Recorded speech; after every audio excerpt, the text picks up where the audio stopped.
Olá! De tempos em tempos surge nas ciências humanas um autor que se pretende totalmente original e que consegue a adesão de vários leitores na medida em que estes leitores desconhecem as fontes nas quais o novo autor famoso está se respaldando.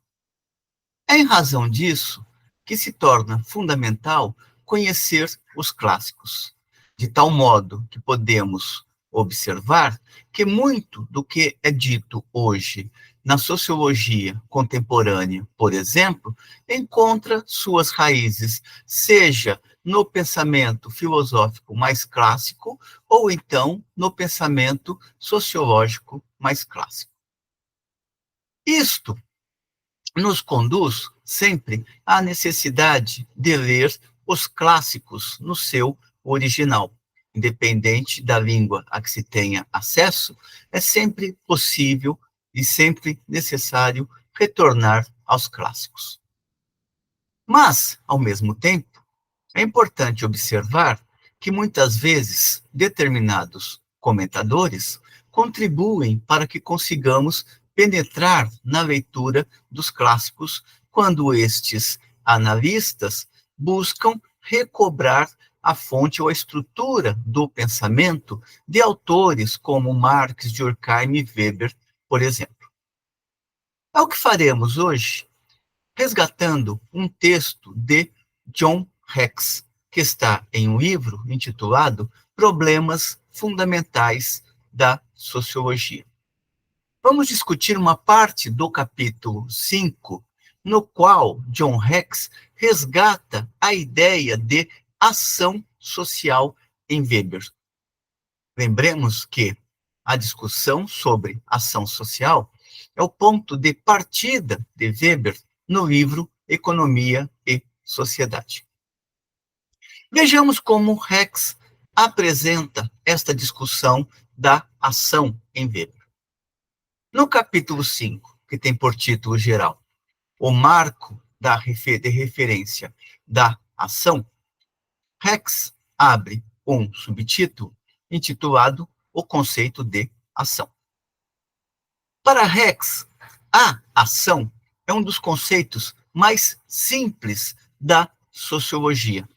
E Weber vai se apossar deste conceito.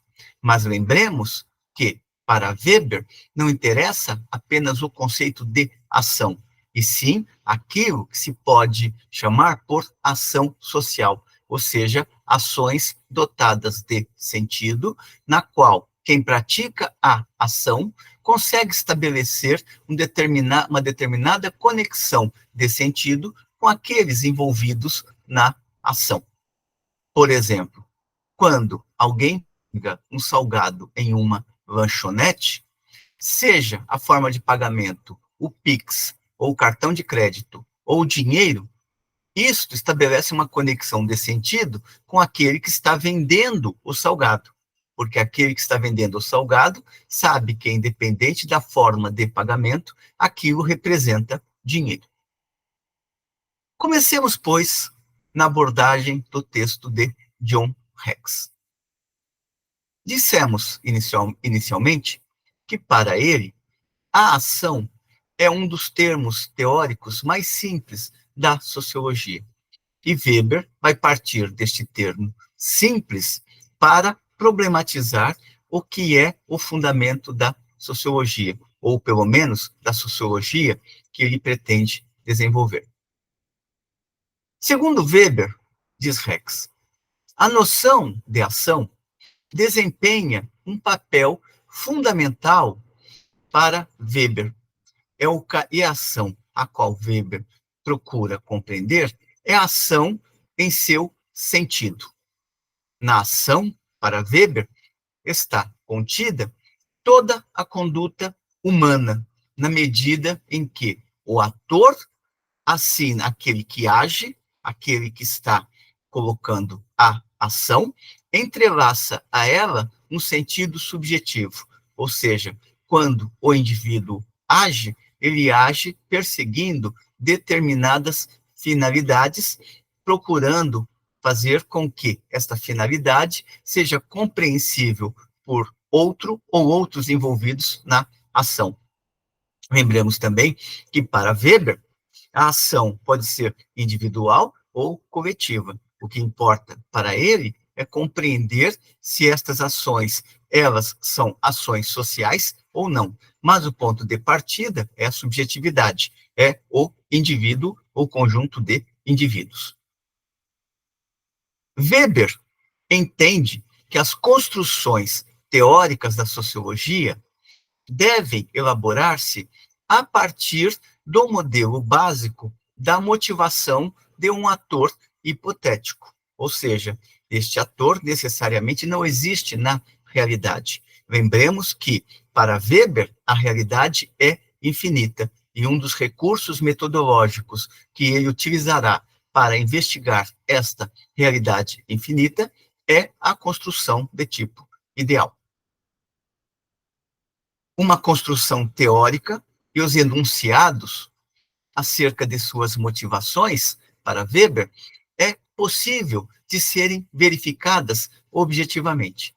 Quando falamos objetivamente, queremos dizer o seguinte: a compreensão que se extrai não é aquela que necessariamente o investigador gostaria de ter, e sim aquela fornecida pelo próprio objeto investigado.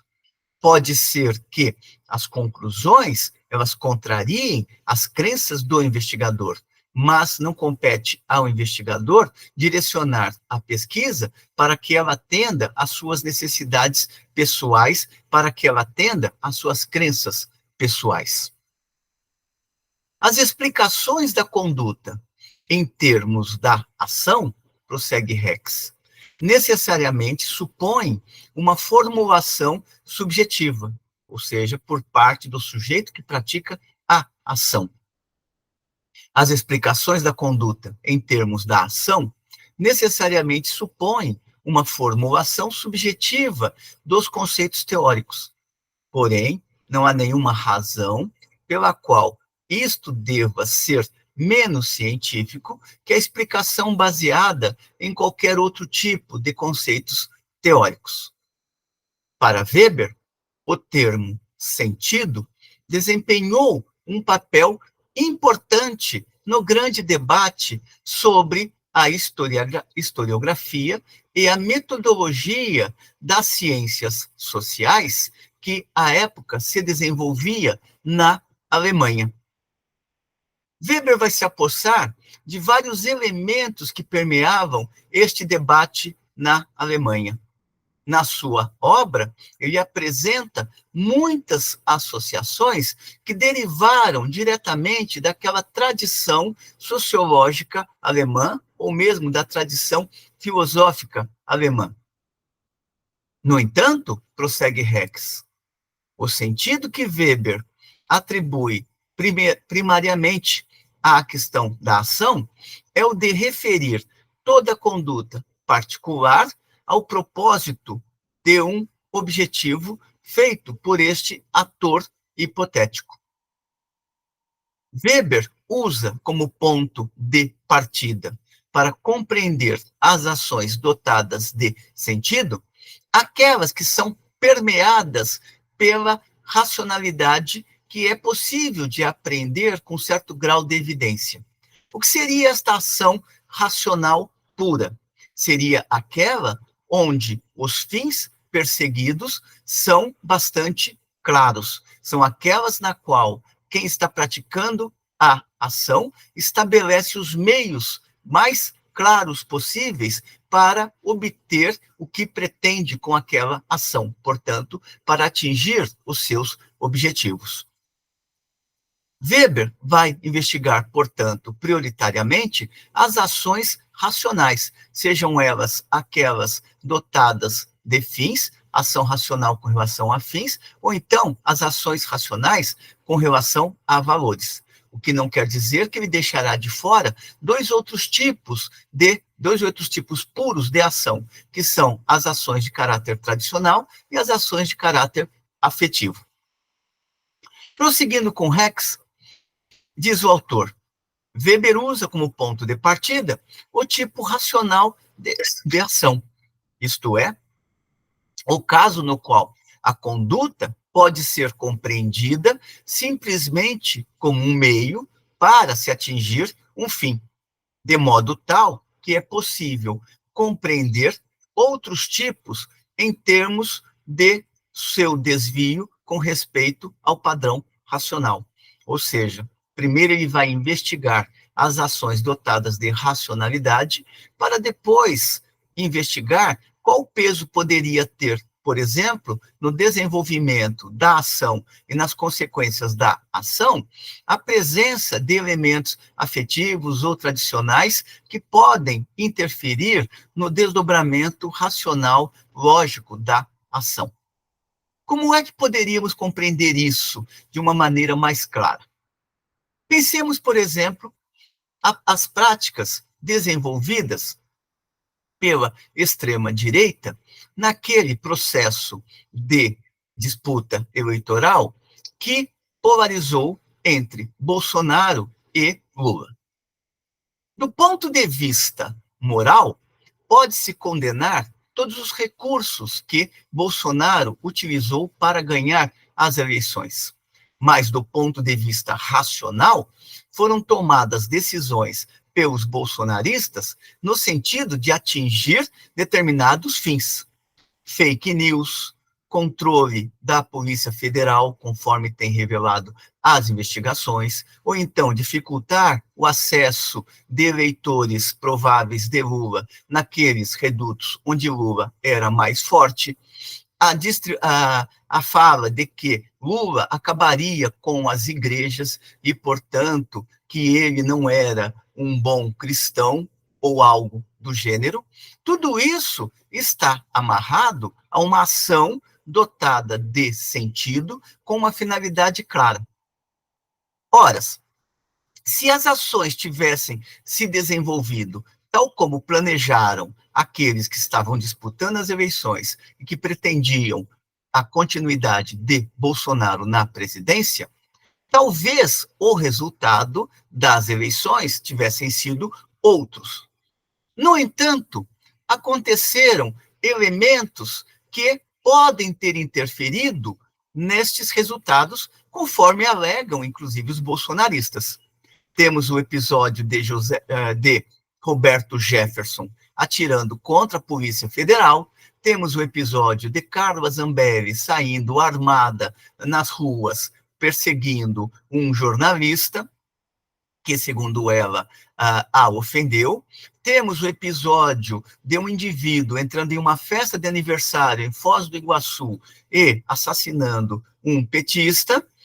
Temos o episódio de outro indivíduo que foi assassinado a facadas na Bahia por ter declarado voto a Lula. Ou seja, estes elementos que estão ligados mais a reações instintivas podem ter interferido no sentido de inviabilizar a vitória de Bolsonaro. É mais ou menos dentro desta lógica que Weber está procurando trabalhar. Primeiro, ele analisa como que teriam se desdobrado as ações tipicamente racionais.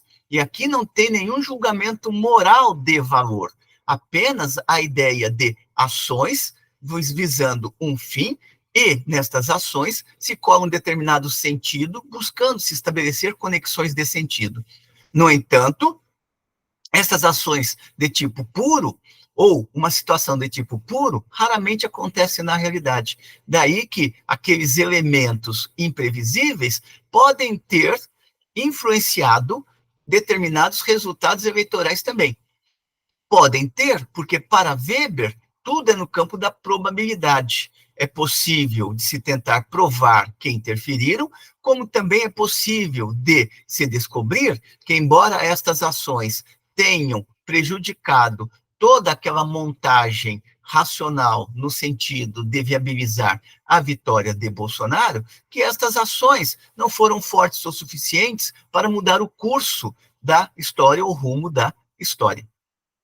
Portanto, Weber vai analisar primeiro as ações racionais para depois tentar compreender como que aquelas afetivas ou tradicionais poderiam interferir, ou mesmo interferiram no desdobramento e nas consequências de uma determinada situação.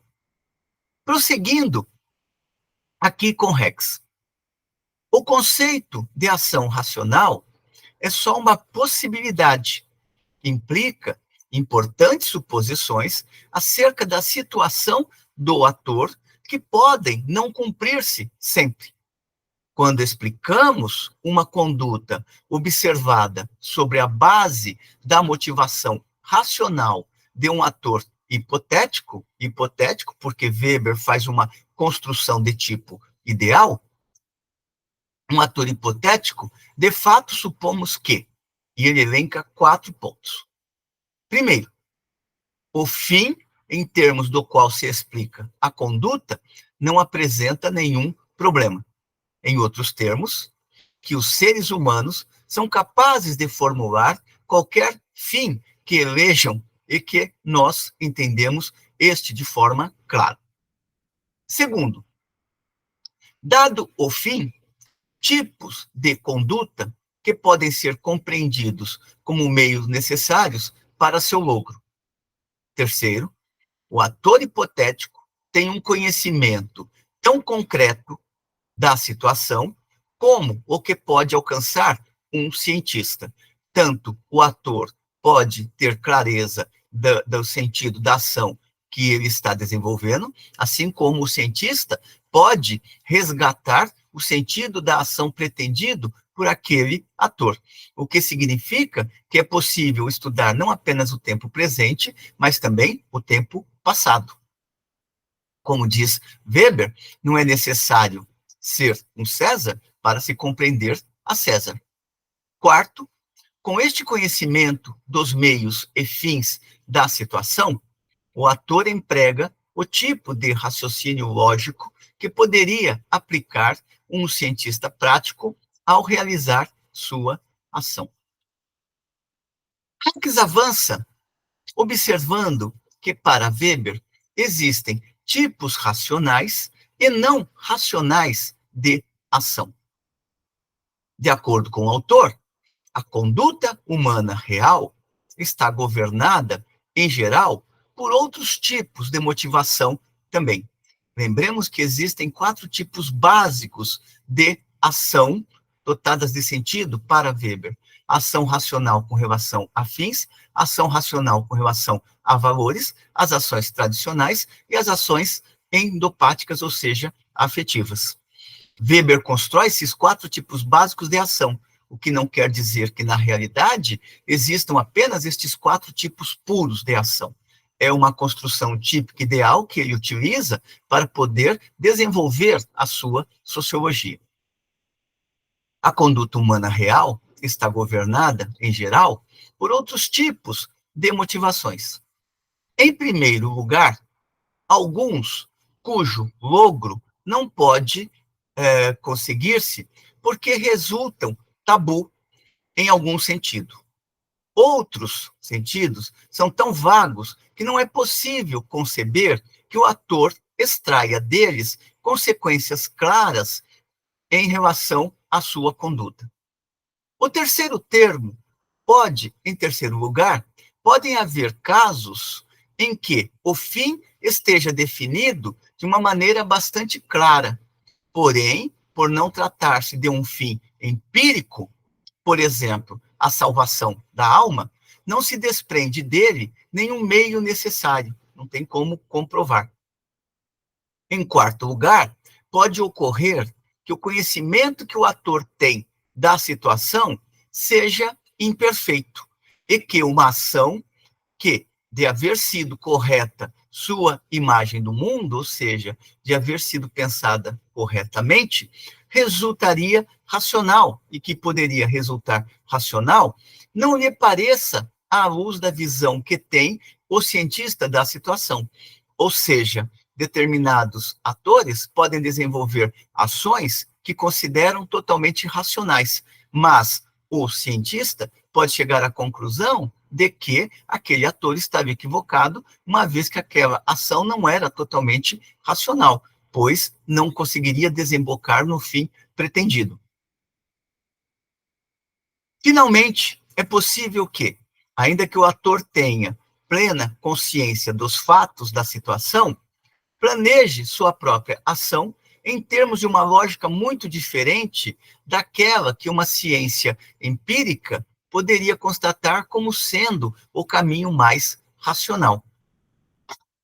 Assim, prossegue Rex, em geral, nos encontramos nas ciências humanas com uma conduta que se resiste à descrição em termos de um padrão racional de motivação. Isto é particularmente certo em relação ao comportamento de tipo religioso ou mágico em todas as sociedades. Sobretudo porque, para o cientista, aquilo pode não ser racional, mas para aqueles indivíduos envolvidos naquela determinada cultura, aquelas formas de ação ou crenças são totalmente racionais. Marx observa que poucas das suposições de racionalidade são válidas para explicar, por exemplo, esta questão do culto religioso ou mesmo das crenças mágicas. Com efeito, os fins que nos vêm naturalmente à mente como pontos de partida concebíveis para a explicação carecem de relevância porque são tabus para esta sociedade.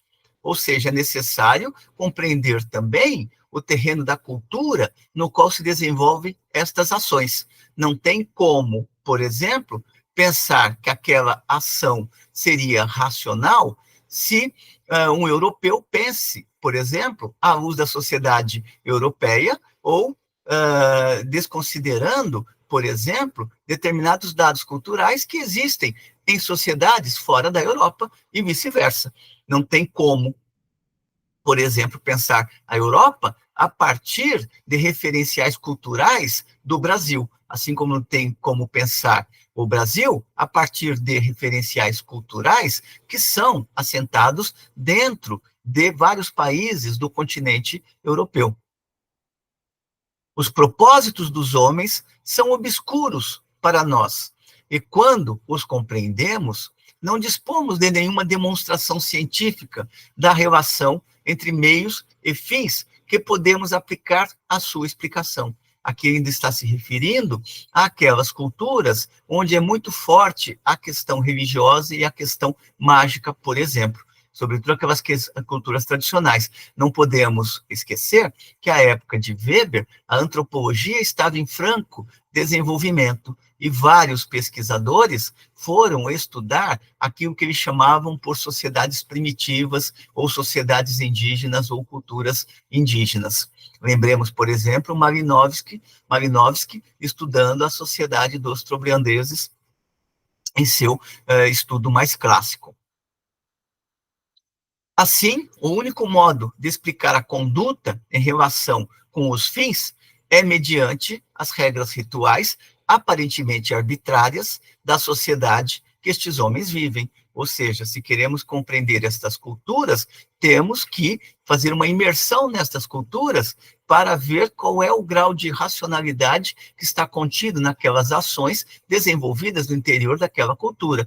Uma racionalidade que não vai estar em sintonia com a racionalidade de uma outra cultura, ou como uma outra cultura veria o que é racional ou não racional.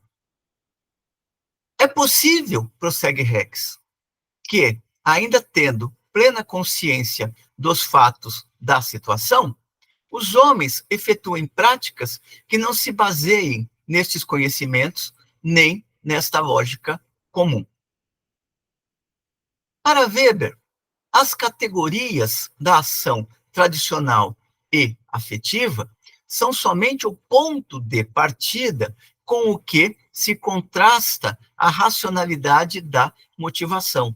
É aquela ideia que havíamos colocado anteriormente. Primeiro, ele vai analisar como teria transcorrido uma ação se ela fosse marcada apenas pela racionalidade, seja em relação a fins, seja em relação a valores, para depois introduzir os elementos do afetivo e do tradicional, para saber se estes elementos tiveram algum peso no desdobramento da ação e nas suas consequências. O importante aqui para Rex é observar que, para Weber, não existe apenas um tipo de ação. Existem vários tipos de ação, e mais particularmente ainda, vários tipos puros de ação. Dirá Rex, não há um só tipo básico de ação, mas sim uma variedade de tipos diferentes.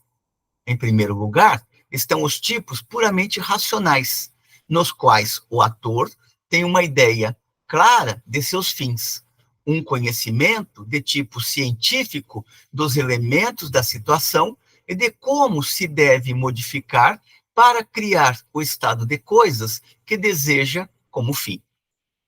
Este tipo admite também uma série de variações. O ator pode ter uma ideia obscura do fim ou pode colocá-lo em relação com outros fins, disposto a contentar-se com um logro parcial, ou seja, uma vitória parcial, uma conquista parcial, de seu objetivo. Pode ter, por ignorância ou por má informação, uma imagem dos elementos da situação e do que se necessita para alcançar seu fim, que difere da imagem objetiva do cientista empírico, ou seja, daquele que está analisando a ação externamente, ou seja, de fora. Está vendo como que aquela ação foi desenvolvida, mas como que, logicamente, ela se desenvolveria se os meios adequados tivessem sido adotados. Finalmente, o curso real da conduta no que se embarca, pode ser inadequado, em virtude de uma lógica defeituosa em seu plano de ação. Todos estes casos ocorrem e se pode concebê-los como basicamente relacionados com um esquema lógico de ação. No entanto, existem ações que são distintas das ações racionais. São aquelas que poderíamos chamar de não racionais. Weber não só incluía dois tipos de ação, racional e tradicional, mas também um terceiro tipo, ao qual chamava de afetiva, ou seja, aquelas que são expressão dos estados emocionais. Por exemplo, a ação de Roberto Jefferson entraria dentro desta forma de ação emotiva, ou então a ação de Carla Zambelli entraria também nesta esfera, contrariaria toda aquela lógica que se pretendia desenvolver para ganhar as eleições, utilizando-se de princípios claramente definidos para atingir fins. A ação social, prossegue Rex, a ação social, a diferença da ação em geral, começa, segundo Weber, quando a ação de um indivíduo toma em consideração a de outros e orienta o curso da sua ação pelo sentido que conseguiu conectar aos outros. Assim, dada a motivação do indivíduo e a circunstância de que este é capaz de interpretar a conduta de outros indivíduos, é possível, às vezes, explicar sua ação no sentido weberiano de ação social. Prossegue Rex com a observação de que, para Weber, a análise de sistemas sociais significava sempre análise em termos da motivação de um indivíduo hipotético, ou seja, que não existe na realidade, uma vez que as ações de tipo puro raramente se desenvolvem também na realidade. Rechaçou o enfoque orgânico e todo intento de tratar os sistemas sociais como conjuntos totais, a parte da motivação dos indivíduos, exceto quando este tratamento constituía um meio para lograr uma orientação preliminar dentro do campo. Observemos que a sociologia de Weber, ela não persegue compreender a totalidade. Marx quer compreender a totalidade e vai investigar as relações sociais de produção. Durkheim persegue a totalidade e vai analisar as instituições como parte constitutiva de um todo orgânico. Para Weber, o real é infinito e a única coisa que o sociólogo pode fazer é compreender partes do real. Daí, o investigador construir tipos ideais para investigar o seu objeto. É o que Weber faz, por exemplo, quando analisa a burocracia, trata a burocracia como um tipo ideal, ou seja, elege certas características que para ele são fundamentais para explicar a burocracia, mas também é o que faz no seu grande estudo, a ética protestante e o espírito do capitalismo, onde elege certas religiões, constrói um modelo de tipo ideal para detectar qual foi a religião que contribuiu diretamente para o desenvolvimento do capitalismo, portanto, para o espírito do capitalismo. Qual ethos religioso alimentou a possibilidade de desenvolvimento do capitalismo? Ele chega, portanto, ao protestantismo como sendo esta religião.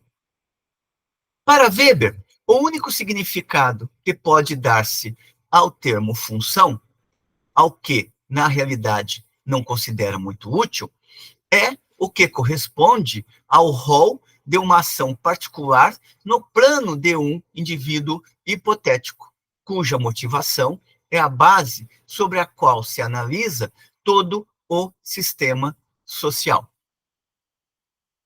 Com estas considerações, Rex encerra a sua discussão nesta parte do texto sobre o conceito de ação e os tipos racionais ou não racionais de ação.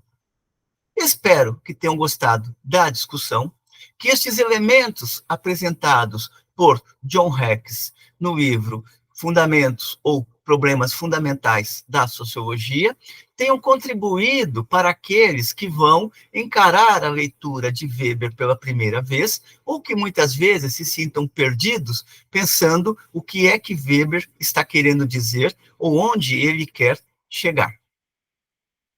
De nossa parte, ficamos por aqui, contribuindo na medida do possível, no sentido de esclarecer o pensamento sociológico, entre outras questões.